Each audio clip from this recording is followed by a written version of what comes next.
So good morning, everybody. It's Happy Easter here in Ireland. It's Easter Sunday, and it's a very quiet, a quiet Sunday. We've just been for our run on the cliff. It's beautiful here, really nice, as you can see. Very peaceful. And as I was running today, I just had a few things came into my mind. Yesterday, I watched an amazing live broadcast from my friend Suzi, and she was interviewing Mel Robbins, who many of you will know. Quite an amazing pair, actually. But they were talking about things that they're focusing their energy on right now during this time. And one of the things that Suzi mentioned was that she's focusing on kind of looking at how does she want to spend the next 20 years of her life. How does she want to spend the next 20 years?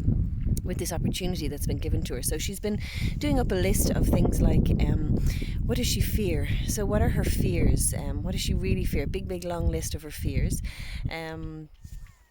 And then she has been looking at those fears and kind of turning them around. So, let's say a fear is that, like I won't make the right choices.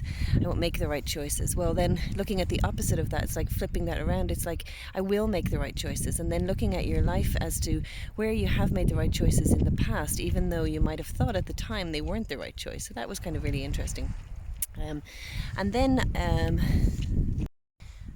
then she was looking at, she looked at what is it that she really desires. Like, what is it that she really wants to, to own as a person, is in to own it, to want something and then own it. And I thought it was really interesting.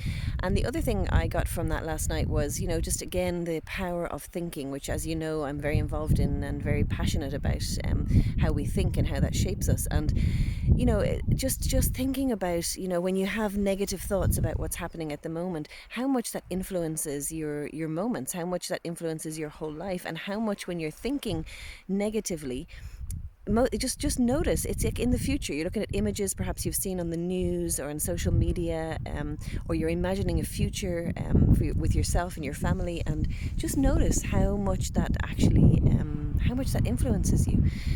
So I loved what Mel Robbins said. It was like, have an anchor thought. So when thoughts are getting really painful, when you're finding yourself feeling really down or anxious, see if you can have an anchor thought. An anchor thought would be something that you would aspire to when this is all over, something that you'd love to do. It could be really something very simple. Like for me, it could be just to be able to swim on the beach in Donabate again. And I think I also noticed to travel and to be with my friends in Zimbabwe and my friends in Thailand. That's their anchor thoughts. So get your own anchor thought, and when you notice anxiety, count back from 5, 4, 3, 2, 1, and go to your anchor thought, your anchor visual, and see if that helps. So happy Easter, everybody. Have a beautiful day.